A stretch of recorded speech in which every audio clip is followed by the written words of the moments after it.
Hello students, this is Shivani Dogra and welcome back to my YouTube channel. Today we will discuss about section D of model test paper of mathematics. इससे पहले वाली videos में हम लोग section A, B और C discuss कर चुके हैं. अगर आपने वीडियो नहीं देखी है तो डिस्क्रिप्शन बॉक्स में मैंने लिंक डाल दिया है. सो आप वहां पे जाकर उस जो वीडियोस है उन वीडियोस को आप देख सकते हो. सो हम सेक्शन D के बारे में इस वीडियो में डिस्कस करेंगे. नेक्स्ट आपकी सेक्शन E की वीडियो जो है वो बहुत जल्दी आ जाएगी. और अगर आपको किसी और स्पेसिफिक टॉपिक के ऊपर वीडियो चाहिए तो वो भी आप मुझे कमेंट सेक्शन में बता सकते हैं. आपको उस टॉपिक के ऊपर वीडियो जरूर मिल जाएगी. सो स्टार्ट करते हैं सेक्शन डी के बारे में. सो सेक्शन डी के जो क्वेश्चंस हैं वो मैंने यहाँ पे लिख लिए हैं. सो सेक्शन डी में आपके पास बोला है कि all questions carry 3 marks each. हर एक क्वेश्चन जो है वो आपका 3 मार्क्स का है. 25th आपका क्वेश्चन है draw a circle of radius 6 centimetre. अब ये जो 25th क्वेश्चन है ये आपका कंस्ट्रक्शन चैप्टर में से है. यानी कि आपको कंस्ट्रक्शन चैप्टर में से एक ही क्वेश्चन आएगा. पूरे मॉडल टेस्ट पेपर में एक ही क्वेश्चन है, वो भी 3 मार्क्स का है. इट मीन्स आपको कंस्ट्रक्शन चैप्टर जो है वो आपको 3 मार्क्स का आएगा. सो कंस्ट्रक्शन चैप्टर जो है उसको अच्छे से कर लेना. Draw a circle of radius 6 centimetre from a point 10 centimetre away from it centre. यानी कि आपको एक सर्कल ड्रॉ करना है जिसका रेडियस है 6 सेंटीमीटर एंड फिर आपको वहां से एक पॉइंट उस सेंटर ऑफ द सर्कल से एक लाइन ड्रॉ करनी है. दैट इज 10 सेंटीमीटर उसकी लाइन की लेंथ होनी चाहिए. और उसके बाद आपको टेंजेंट्स, पेयर ऑफ टेंजेंट्स जो है वो कंस्ट्रक्ट करने हैं और आपको बतानी है मेजरमेंट उन पेयर ऑफ टेंजेंट्स की. राइट. सो स्टार्ट करते हैं हम लोग इसको कैसे करेंगे. सबसे पहले देखो आप लोग क्या करोगे. एक लोगे कंपस, स्केल और अपनी कंपस को ओपन करोगे 6 सेंटीमीटर, क्योंकि आपको यहाँ पे रेडियस बताया गया है दैट इज 6 सेंटीमीटर. सो मैं यहाँ पे कंपास को 6 सेंटीमीटर ओपन कर लूंगी. This is 6 centimetre. राइट. अब मैं 6 सेंटीमीटर का यहाँ पे एक सर्कल ड्रॉ कर दूंगी. This is circle of 6 centimetre. Right. अब मुझे इस पॉइंट को क्या नाम दे देना है, सेंटर ऑफ द सर्कल. इस पॉइंट को मैं बोल दूंगी पॉइंट ओ. राइट. अब इस सेंटर ऑफ द सर्कल से मुझे 10 सेंटीमीटर की लाइन ड्रॉ करनी है. सो यहां से मैं यहां तक 10 सेंटीमीटर की लाइन ड्रॉ कर दूंगी. स्ट्रेट लाइन ड्रॉ करूंगी.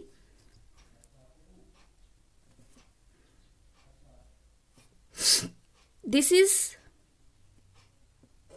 10 सेंटीमीटर और इसे मैं नेम दे दूंगी दैट इज ए. राइट. अब देखो आपके पास आप क्या करोगे, यहां पे आप ये भी मेंशन कर सकते हो that is this is O A is 10 centimetre और जो आपका ये रेडियस है दैट इज 6 सेंटीमीटर. राइट. अब ये जो आपके पास लाइन है दैट इज ओ ए, इसका आप लोगे बाइसेक्शन, यानी कि बाइसेक्टर लोगे, यानी कि आप इसको 2 इक्वल पार्ट्स में डिवाइड कर दोगे. यानी कि आप ये भी बोल सकते हो कि इसका आप मिड पॉइंट लोगे. तो मिड पॉइंट कैसे लेते हैं किसी भी लाइन का, आपने लाइन का मिड पॉइंट कैसे लेना है, आपने कंपास को जो ये लाइन है इसके जो हाफ है उससे ज्यादा ओपन करना है. यानी कि अगर 10 है तो 10 का हाफ क्या होगा 5 से ज्यादा ओपन कर लूंगी मैं इसको. ये मैंने ओपन कर लिया.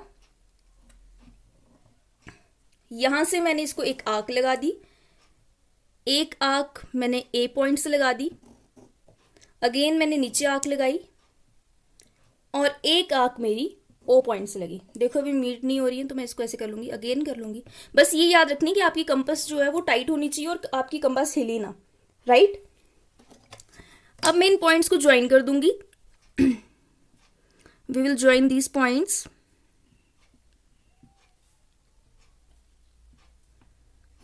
ये देखो ये मैंने पॉइंट्स को ज्वाइन कर दिया.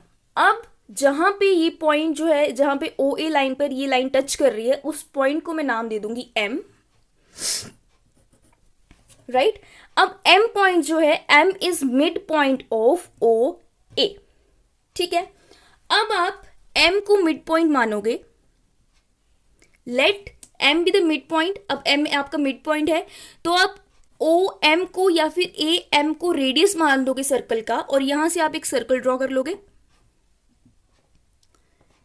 यहां से मैंने इसको रेडियस माना, मींस जितना आपकी ओ एम की वैल्यू उतना आपने कंपास को ओपन करना है, राइट। और फिर आपने एम के ऊपर कंपास को रखना है और इसको सर्कल बना देना है जो आपका ओ पॉइंट पर टच हो, और डॉटेड लाइन से बनाना है। ओ पर भी टच होना चाहिए एंड ए पॉइंट पर भी टच होना चाहिए, राइट। अब जहां पे ये सर्कल टच हो रहे हैं, दोनों सर्कल, उन पॉइंट्स को मैं नाम ले दूंगी, that is point Q and point R, right. अब मैं पॉइंट क्यू और ए को ज्वाइन कर दूंगी एंड पॉइंट आर और ए को ज्वाइन कर दूंगी। पॉइंट क्यू और ए को ज्वाइन कर दूंगी। ध्यान से ज्वाइन करना इन पॉइंट्स को, अगर आपने जरा सा भी आगे पीछे किया तो आपका जो ये टेंजेंट्स हैं वो खराब हो जाएंगे और लेंथ भी आपकी ठीक नहीं आएगी। देखो, now Q A and Q R A R the tangents of this circle, right. अब आपको क्या बोला था कि आपने एक तो टेंजेंट्स की लेंथ मेजर करनी है, दूसरा आपको स्टेप्स ऑफ कंस्ट्रक्शन भी लिखने हैं, राइट। तो सबसे पहले हम लोग लिख लेते हैं steps of construction. So steps of construction के लिए आप जितना सिंपल बना सके उतने आपने स्टेप्स ऑफ कंस्ट्रक्शन खुद मतलब कि लिखने हैं, अपनी लैंग्वेज में लिखने हैं। सो फर्स्ट स्टेप आपके पास क्या है, स्टेप ऑफ कंस्ट्रक्शन लिख लेंगे ऊपर। Step 1, what will be step 1? Draw a circle of radius 6 centimetre, right. आपने क्या किया, एक सर्कल ड्रॉ किया जिसका रेडियस क्या है 6 सेंटीमीटर विद सेंटर ओ। उसका सेंटर क्या है, ओ है, तो मैं यहां पे लिख दूंगी draw a circle of radius 6 centimetre with centre O, right. अब मैंने एक रेडियस एक सर्कल ड्रॉ कर लिया जिसका रेडियस है 6 सेंटीमीटर और सेंटर क्या है, ओ है। अब आप एक पॉइंट लोकेट कर रहे हैं, that is A. Locate point A at 10 centimetre from point O, right. आपने क्या किया, एक पॉइंट ए लोकेट किया जो कितना सेंटीमीटर दूर है, 10 सेंटीमीटर दूर है, कहां से, पॉइंट ओ से। तो मैं वो लिख लूंगी step 2, locate a point A at 10 centimeter from point O, right? That is आपका OA की वैल्यू मतलब OA का डिस्टेंस कितना आ गया, लेंथ कितनी आ गई, that is OA is equals to 10 centimetre, right. उसके बाद आपने क्या किया था, इस OA का आपने एक लाइन बाइसेक्टर लिया था, इसको मतलब बाइसेक्ट किया था, और आपने मिड पॉइंट के लिए लिया था M। सो मैं यहां पे लिख दूंगी step 3, bisect OA where M is mid point. अब आपने क्या किया, इसको बाइसेक्ट किया और आपका मिड पॉइंट क्या आ गया, M आ गया। अब स्टेप 5 में आपने क्या किया था, OM को क्या माना था, रेडियस माना, और रेडियस मानकर यहां से आपने क्या बना दिया, एक सर्कल बना दिया, राइट। Draw a circle. अब स्टेप 4 क्या आ जाएगा आपके पास, step draw a circle from M by taking radius OM। उसके बाद Q और R, जहां पे ये दोनों सर्कल टच हुए हैं, उन पॉइंट्स को हमने क्या नाम दे दिया, Q एंड R, राइट। तो हम स्टेप 5 के लिख देंगे, step 5, Q and R be the 2 points where 2 circle cut each other। क्या बोला मैंने, Q and R दो पॉइंट्स हैं, be the 2 points where, जहां पे 2 circles cut each अदर, जहां पे दोनों सर्कल एक दूसरे को क्या कर रहे हैं, कट कर रहे हैं, राइट। अब स्टेप 6 में आपने क्या किया कि क्यू ए को ज्वाइन कर दिया और आर ए को ज्वाइन कर दिया और आपके टेंजेंट्स बन गए। Step 6, join A Q and A Q को ज्वाइन कर दिया एंड ए आर। अब आपने ए क्यू और ए आर पॉइंट्स को ज्वाइन कर दिया, therefore A Q and A R tangents. जो आपके ए क्यू और ए आर है वो आपके क्या आ गए, टेंजेंट्स आ गए, राइट। अब आपको एक चीज और बतानी थी, वो क्या था, आपको इसमें पूछा गया है मेजर देयर लेंथ, यानी कि आपको टेंजेंट्स की लेंथ भी बतानी है। सो आप क्या करोगे, इनकी लेंथ मेजर करोगे। यहां से देखो ए पॉइंट से लेकर आर पॉइंट तक जो टेंजेंट की लेंथ है दैट इज 8 सेंटीमीटर। अगेन मैं क्यू ए का डिस्टेंस फाइंड आउट करूंगी, दैट इज ऑल्सो 8 सेंटीमीटर। सो आपके पास लेंथ ऑफ टेंजेंट क्या आ जाएगी, length of tangent is equals to 8 centimeter. Now 26th question is, if sin a minus b is equals to 1/2, cos a minus b is equals to 1/2 और a plus b की जो value है वो 0 से बड़ी है और 90 डिग्री से छोटी है, a is greater than b, has a and b। आपको ये क्वेश्चन दिया हुआ है, आपको क्या बताना है इसमें, आपके पास दिया हैज ए एंड बी। यहाँ पे जो पेपर है उसमें थोड़ी सी गड़बड़ की हुई है, यहाँ पे आपको निकालना पड़ेगा find the value of A and B. मतलब यहाँ पे आपको क्वेश्चन में क्या बोला जाएगा, find the value of A and B.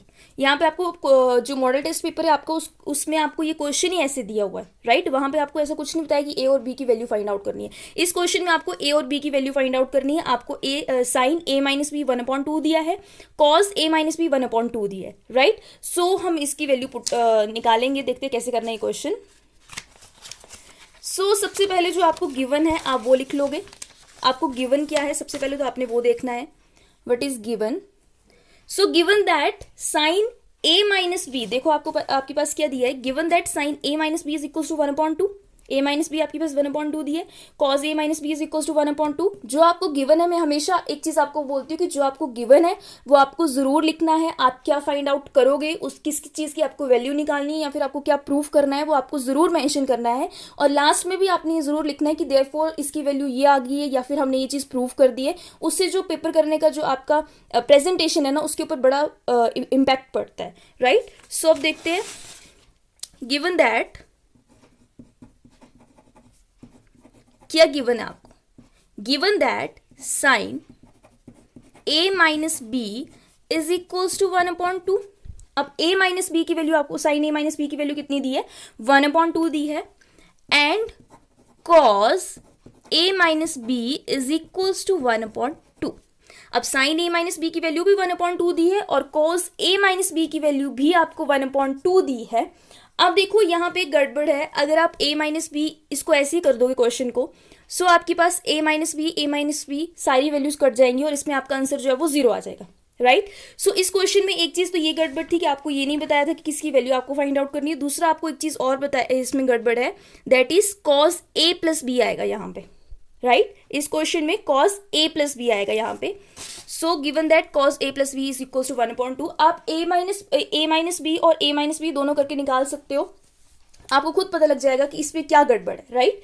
बीच में मैं आपको बता भी दूंगी कि इसमें क्या गड़बड़ है। अगर आप वैसे करते हो तो आपका आंसर क्या आता। अब देखो साइन a माइनस बी की वैल्यू 1/2 है। अब साइन की वैल्यू 1/2 कहाँ पे होती है, इसके लिए आपको टेबल पता होना चाहिए कि टेबल कैसे लर्न होना चाहिए, मीन्स जो टेबल है उसकी मैंने वीडियो भी बनाई है, उसको मैं डिस्क्रिप्शन बॉक्स में डाल दूंगी, आप वहां से जाकर वीडियो को जरूर देख लेना, वहां से आपको पता लग जाएगा कि आपने टेबल कैसे लर्न करना है, राइट। सो साइन 1/2 की वैल्यू जो होती है वो साइन की होती है sine 30, right. So sine a minus B is equals to sine 30 degree, आपके पास ये आ गया।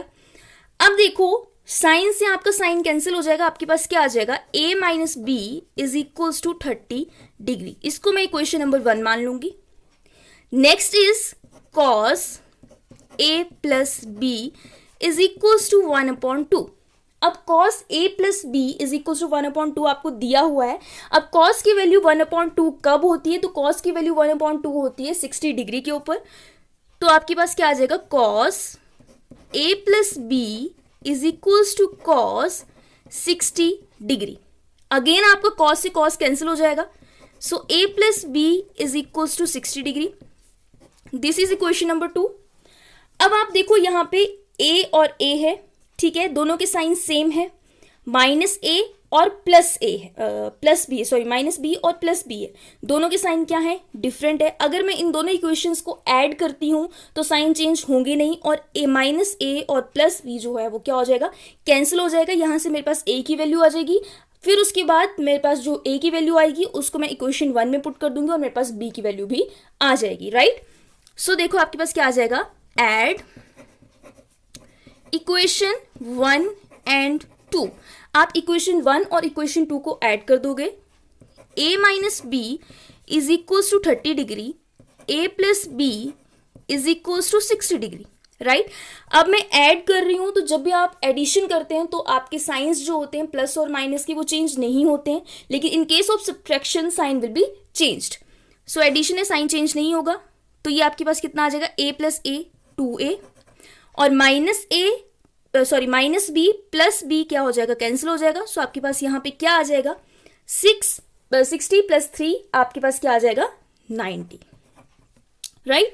अब देखो यहाँ पे 2a इज इक्वल टू 90 है, तो 2 यहाँ पे मल्टीप्लाई हो रहा है तो इस तरफ डिवाइड हो जाएगा, 90/2 दैट इज 45। सो आपके पास a की वैल्यू आ गई 45। Now put value of a in equation number 1। अब जो मेरे पास a की वैल्यू आई है वो मैं कहां पुट कर दूंगी, इक्वेशन नंबर 1 में। सो मेरे पास क्या आ जाएगा, put value of a in equation 1। मैंने इक्वेशन 1 में a की वैल्यू पुट कर दी। सो मेरे पास अभी क्या आ जाएगा, 45 minus b is equals to 30 degree, minus B is equals to 30 degree minus 45। अब देखो यहाँ पे माइनस आ गया, इस माइनस को देखकर घबरा नहीं जाना और इस माइनस को ऐसे इसको मतलब एलिमिनेट नहीं कर देना है, आपने पूरे क्वेश्चन को सॉल्व करना है। अगर यहाँ पे माइनस आ रहा है तो माइनस कैंसिल भी हो जाएगा, राइट। सो इसको देखकर आपने ज़्यादा पैनिक नहीं होना है। सो यहाँ पे आपके पास कितना आ गया, minus B is equals to 30 degree minus 45 degree, आपके पास कितना आ जाएगा, minus 15।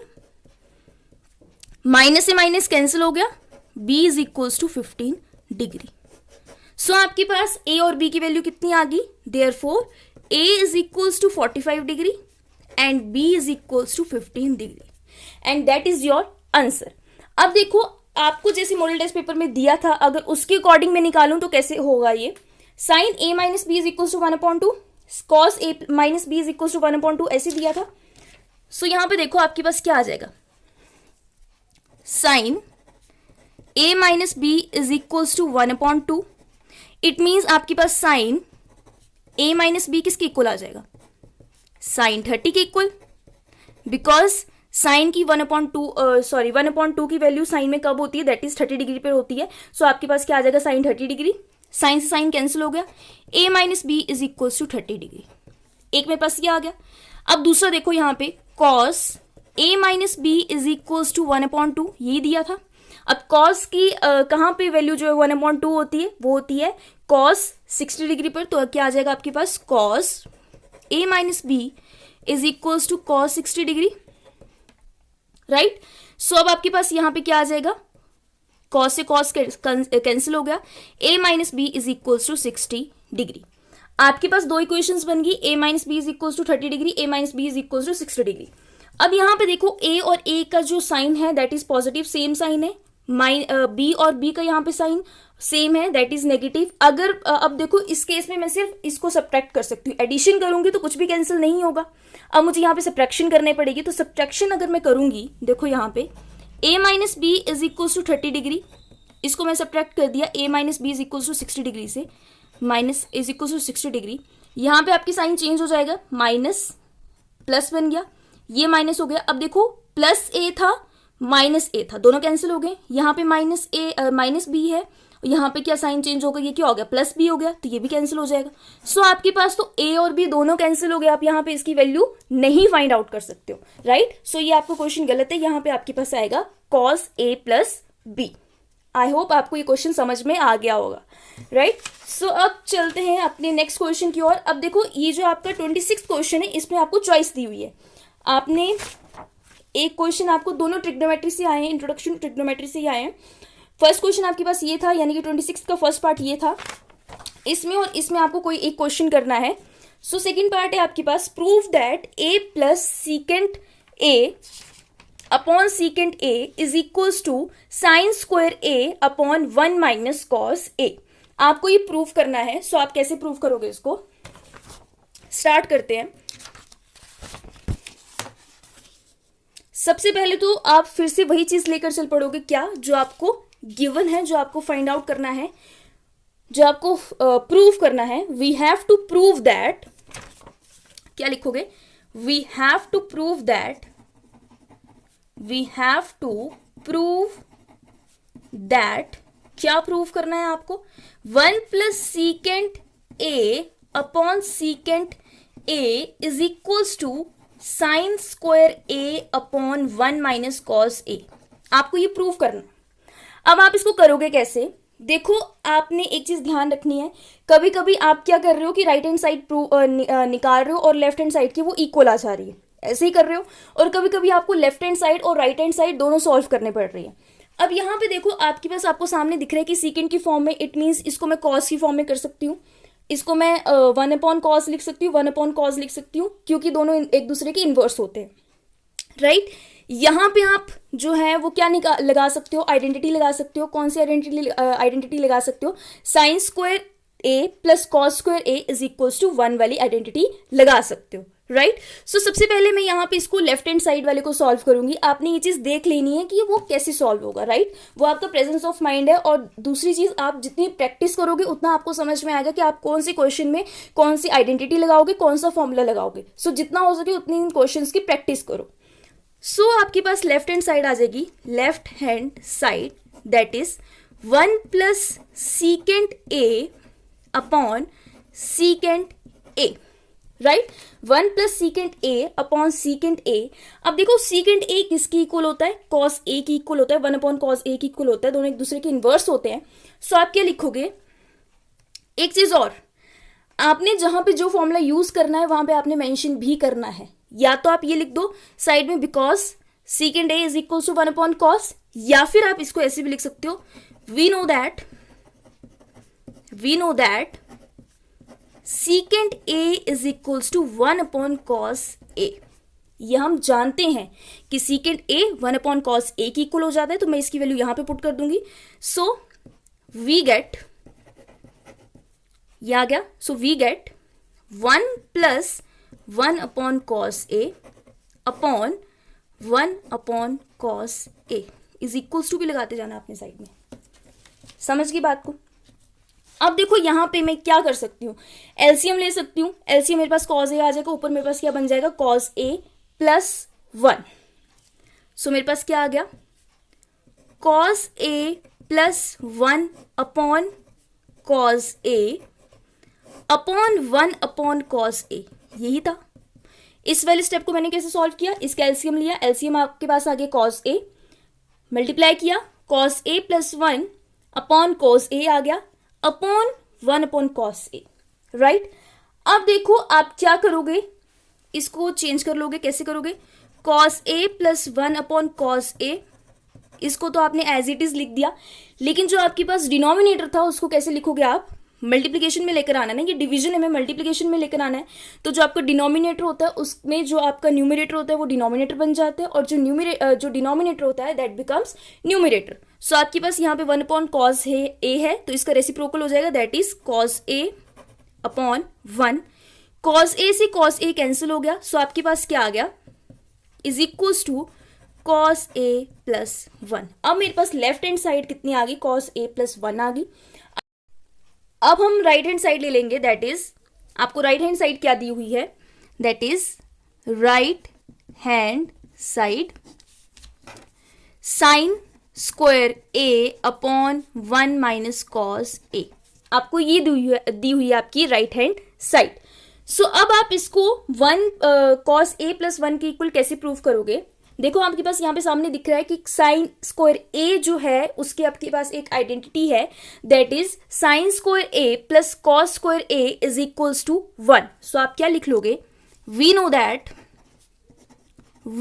That sine square A plus cos square A is equals to 1।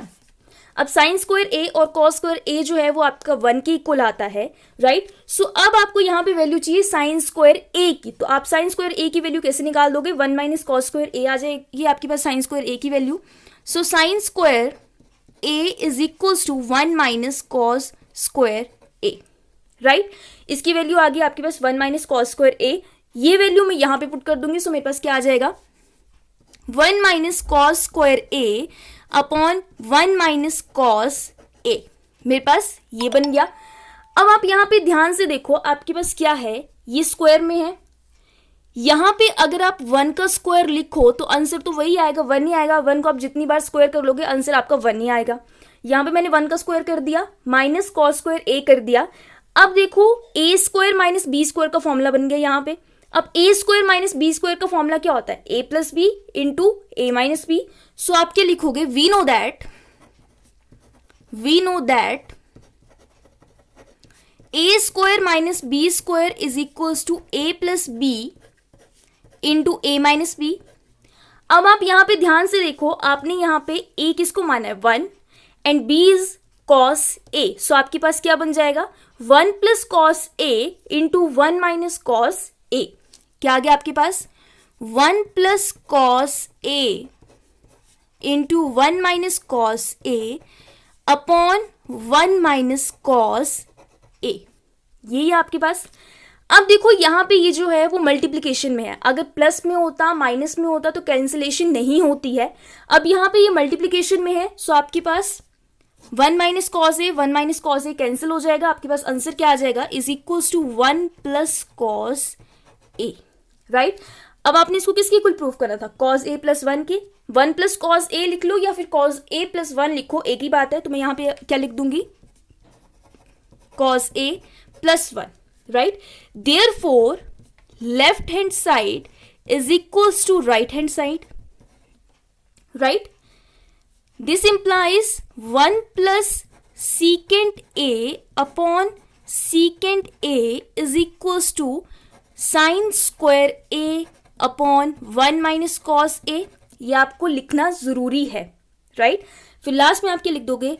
Hence proved. ये आपने क्या कर लिया? प्रूव कर लिया, राइट? सो आपने सारे क्वेश्चंस ऐसे करने। इंट्रोडक्शन टू ट्रिग्नोमेट्री के जो क्वेश्चंस हैं बहुत ट्रिकी है, सो इन क्वेश्चंस को प्रैक्टिस से करना। जितनी प्रैक्टिस करोगे उसके बाद ही आपको ये क्वेश्चंस आएंगे। Now next question is find the area of shaded region where ABCD is a square of side 14 centimeter। यानी कि आपको ये डायग्राम दिया है, इसमें आपको बोला है कि दिस इज योर स्क्वायर, ये आपका स्क्वायर है और आपको स्क्वायर की क्या बताना है? जो आपका शेडेड रीजन है इसका आपको एरिया फाइंड आउट करना है। सो आप क्या करोगे? ये आपके पास स्क्वायर दिया हुआ है, तो अगर आप स्क्वायर का एरिया निकाल लेते हो और एक सर्कल का एरिया फाइंड आउट करते हो तो आपके पास 4 से उसको आप मल्टीप्लाई कर दोगे, आपके पास 4 सर्कल्स का एरिया आ जाएगा। अगर आप if you subtract area of square with area of 4 circle then you will get area of shaded region, right? अब आप क्या करोगे? सबसे पहले क्या फाइंड आउट कर दोगे? Area of square. आपको गिवन है side of square is 14 centimetre. So एक साइड 14 है तो सारी साइड्स 14 होगी क्योंकि all side of square are equal. So जो आपको गिवन है सबसे पहले तो आप वो लिख लोगे। लेट, क्या आप मान रहे हो? Let A B C D be a square। आपने क्या मान लिया? A B C D को आपने स्क्वायर मान लिया। अब आपको क्या दिया है? A B C D आपने स्क्वायर मान लिया, तो अब आप क्या बोलोगे? Given that side of square is 14 centimetre, given that side of square is 14 centimetre. जो स्क्वायर की एक साइड है वो 14 सेंटीमीटर की, तो सारी साइड 14 सेंटीमीटर की हो जाएगी। देयरफॉर एरिया ऑफ स्क्वायर, अब एरिया ऑफ स्क्वायर किसके इक्वल होता है? Area of square is equals to square of side, right, square of side. So आपके पास क्या आ जाएगा? Square of 14। अब 14 का स्क्वायर क्या होता है ना? Square of 14 is 196 centimetre square. 14 का स्क्वायर 196 का होता है। और जो आपके स्क्वायर की यूनिट्स होती हैं, जब भी आप किसी भी चीज का स्क्वायर निकाल रहे हो तो उसकी यूनिट्स होती हैं, तो वो क्या होती हैं? मतलब एरिया निकाल रहे हो तो उसकी जो यूनिट्स होती है वो स्क्वायर में होती हैं, दैट इज सेंटीमीटर स्क्वायर। अब आपने स्क्वायर का एरिया निकाला तो आपके पास यूनिट्स के आगे सेंटीमीटर स्क्वायर। अब मुझे फाइंड आउट करना है एक सर्कल का एरिया, राइट। अब मुझे एक सर्कल का एरिया अगर फाइंड आउट करना है तो उसके लिए मुझे क्या चाहिए? रेडियस चाहिए। अब आप एक चीज ध्यान से देखना, अगर ये आपका क्या है, ऐसे कर रही हूं यहां से, 14 सेंटीमीटर आपको एक साइड दी हुई है, राइट। आपको क्या दी है कि एक साइड आपकी 14 सेंटीमीटर है, तो 14 का हाफ क्या हो जाएगा? That is 7, right. ये पूरा अगर 14 सेंटीमीटर है तो 14 का हाफ क्या हो जाएगा? 7। और 7 आपके पास क्या आ जाएगा? Diameter of one circle. एक सर्कल का डायमीटर कितना आ जाएगा आपके पास? 7 सेंटीमीटर, क्योंकि आपका जो एक सर्कल है वो आपका हाफ पार्ट जो है वो कवर कर रहा है, राइट। मतलब कि एक सर्कल का डायमीटर जो है वो हाफ लेंथ जो है वो क्या कर रहा है?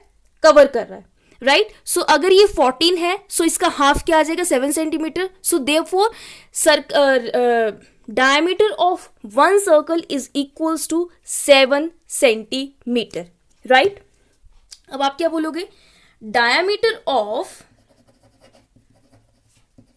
वन सर्कल, एक सर्कल का डायमीटर कितना आ जाएगा? 14/2 सेंटीमीटर, दैट इज कितना आ जाएगा आपके पास? That is 7 centimetre.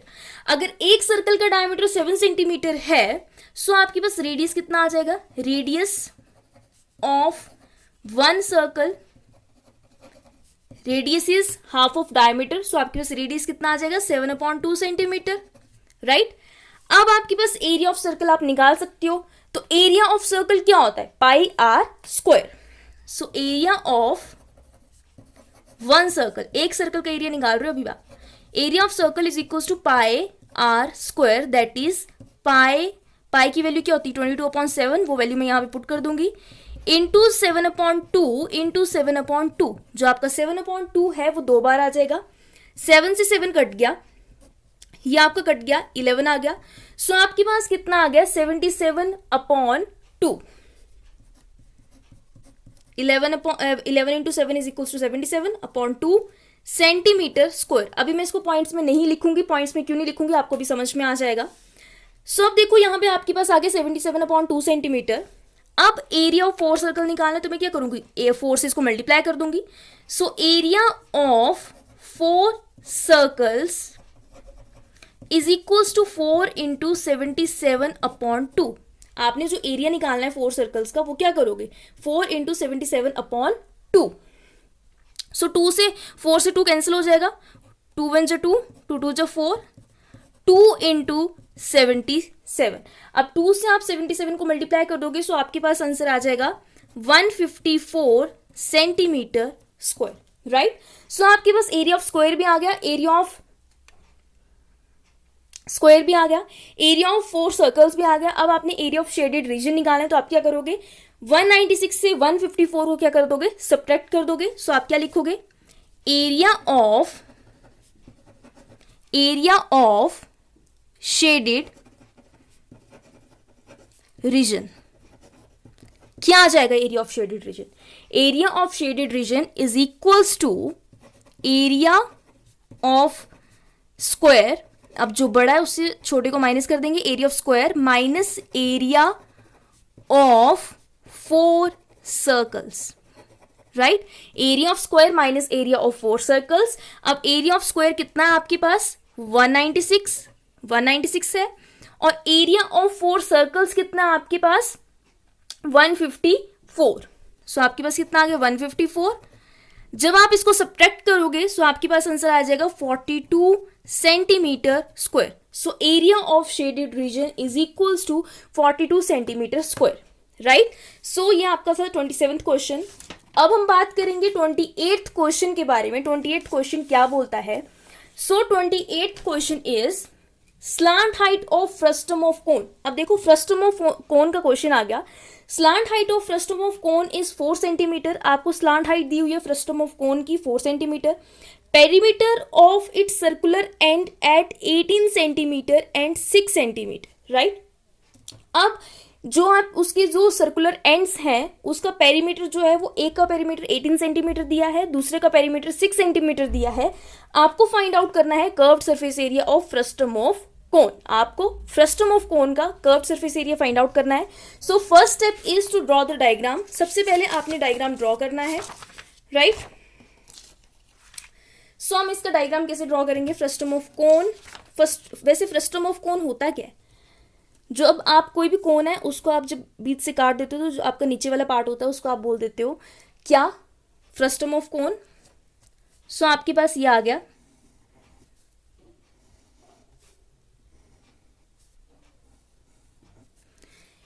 अभी मैंने इसको ऐसे ड्रॉ किया है, इसको स्केल के साथ अच्छे से ड्रॉ कर लेना। अब आपको क्या गिवन है? आपको बोला है कि slant I height of frustum of cone is 4 centimetre. आपको स्लांट हाइट 4 सेंटीमीटर दी हुई है, राइट। और आपको बोला है पेरीमीटर ऑफ सर्कुलर एंड्स, यानी कि ऊपर वाले सर्कल का पेरीमीटर कितना दिया है? 18 सेंटीमीटर। और नीचे वाले सर्कल का पेरीमीटर दिया है दैट इज 6 सेंटीमीटर। आपको क्या निकालना है? Curved surface area of frustum निकालना है। यानी कि आपको सबसे पहले तो एल आपको गिवन है, स्लांट हाइट आपको गिवन है, आपको पता होना चाहिए कि रेडियस क्या होता है, राइट। R1 और R2 फाइंड आउट करने पड़ेंगे। इसको मैं R1 मान लूंगी, इसको मैं मान लूंगी R2। अब जो आपको गिवन है सबसे पहले आप वो लिख लोगे। Given that slant height of frustum, क्या दी आपको slant height? That is 4 centimetre. 4 centimetre दी हुई है। Now perimeter of bigger circle का मैं पेरीमीटर ले लेती हूं। Perimeter of bigger circle is equals to 18 centimetre.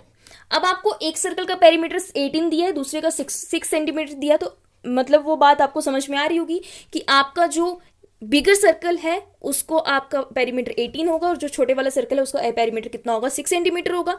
So bigger circle का आपने रेडियस R1 माना है, तो आपके पास ये पता होना चाहिए कि पेरीमीटर ऑफ सर्कल क्या होता है। What is perimeter of circle? Perimeter of circle या फिर circumference of circle that is 2πr। So 2πr आ गया आपके पास। अब मैंने यहाँ पे R1 इसका रेडियस माना है, तो मैं यहाँ पे क्या लिख दूंगी? R1 2πr1 is equals to 18 centimetre, right. अब मैं यहां पे क्या करूंगी? R1 इज इक्वल्स टू 2π, यहां पे मल्टीप्लाई हो रहा है तो नीचे क्या हो जाएगा? डिवाइड हो जाएगा दूसरी तरफ। तो 18/2π। मैं यहां पे पाई की वैल्यू पुट नहीं कर रही हूं, आपको समझ में आ जाएगा आगे कि मैंने पाई की वैल्यू क्यों पुट नहीं की थी। 2 9 18, तो R1 is equals to 9/π centimetre. यह आपके पास R1 की वैल्यू आ गई, राइट। अब दूसरा आपके पास क्या है? दिया है पेरीमीटर ऑफ स्मॉलर सर्कल। क्या आ जाएगा? Perimeter of smaller circle is equals to 6 centimetre. कितना पेरीमीटर दिया आपको? 6 सेंटीमीटर। सो आपके पास यहां पे क्या आ जाएगा? पेरीमीटर का फॉर्मूला क्या होता है? 2πr। अब देखो यहां पे आपने स्मॉलर सर्कल का रेडियस कितना माना है? R2। सो आप यहां पे क्या लिख दोगे? 2πr2 is equals to 6 centimetre. Again 2π यहां पे मल्टीप्लाई हो रहा है तो दूसरी तरफ क्या हो जाएगा? Divide. So R2 is equals to 6/2π। 2 से 6 कैंसिल हो जाएगा, 2 3 6। So R2 is equals to 3/π centimetre, right. अब R1 और R2 की तो वैल्यू मेरे पास आ गई। Now what is curved surface area of frustum of cone?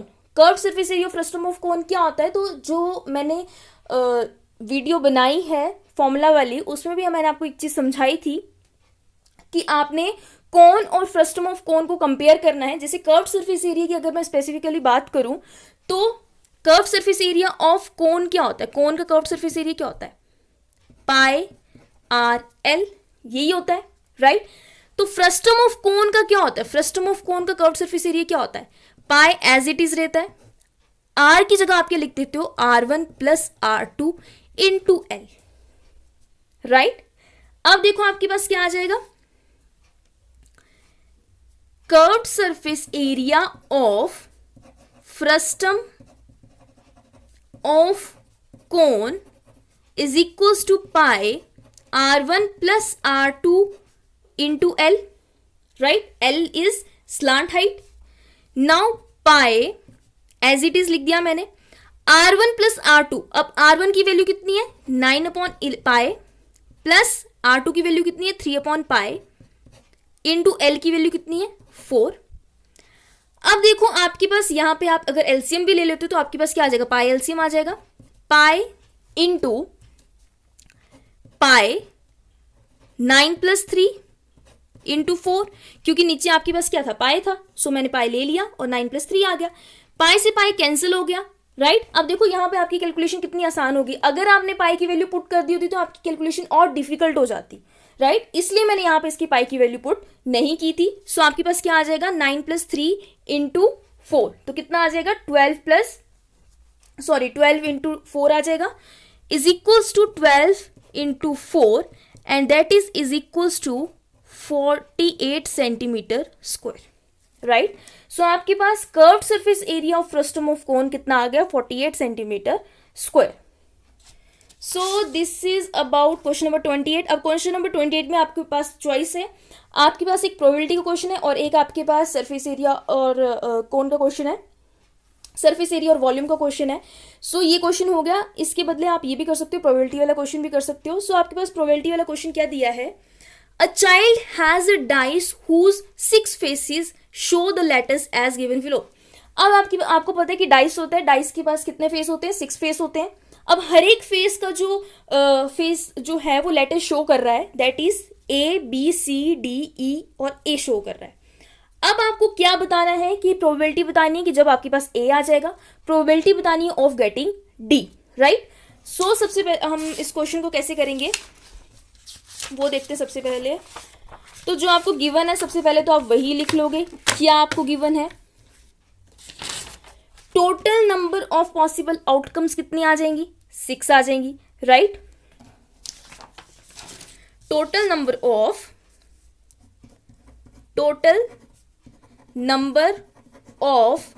Possible outcomes is equals to 6।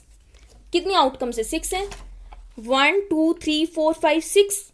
अब मुझे क्या निकालनी है, प्रोबेबिलिटी ऑफ गेटिंग ए की प्रोबेबिलिटी निकालनी है। अब एक जो है वो कितने फेजेस हैं ए के, 1 और 2। सबसे पहले तो मैं यही लिख लूंगी, number of faces having A is equals to 2, right. So आपके पास क्या आ जाएगा, total number of faces having A on it is equals to कितना आ गया आपके पास 2 फेसेस है जिसमें A है, राइट। अब आप प्रोबेबिलिटी निकालोगे, प्रोबेबिलिटी ऑफ गेटिंग A, तो प्रोबेबिलिटी ऑफ गेटिंग A कितना आ जाएगा, total number of faces having A upon total number of outcomes, right. So आपके पास कितना आ जाएगा, probability of getting A is equals to 2 upon 6, that is 2 1 2, 2 3 6, that is 1 upon 3, right। अब आपको क्या निकालना है, probability of getting D। So again आप क्या लिखोगे, total number of faces having D। अब D कितने फेसेस में है, 1 फेस में ही है, ज्यादा फेसेस में नहीं है, तो आप क्या लिखोगे, ये आपका आ गया A पार्ट, यहां से लिखोगे A part B part, total number of faces having D on it। कितने फेसेस जिसमें D है, दैट इज 1। तो probability of getting probability of getting D is equals to 1/6 and this is your answer, right? So this is all about section number D. जो section number E है, जो section E है, इसकी video बहुत जल्द आएगी. और मेरी वीडियो अगर आपको अच्छी लगी हो, अगर आपको समझ में आया होगा, तो मेरे वीडियो को लाइक, शेयर और सब्सक्राइब ज़रूर करना. और मुझे कमेंट सेक्शन में बताओ कि अब आपको नेक्स्ट वीडियो किस टॉपिक के ऊपर चाहिए. सेक्शन ई की जो वीडियो है वो आपको बहुत जल्द मिल जाएगी. अब मुझे ये बता दो कि आपको नेक्स्ट वीडियो किस टॉपिक के ऊपर चाहिए, मैं उस टॉपिक के ऊपर वो वीडियो बना दूंगी. सो this is all about section number D. I hope आप सभी को समझ में आया होगा. Do like, share and subscribe my YouTube channel. Thank you.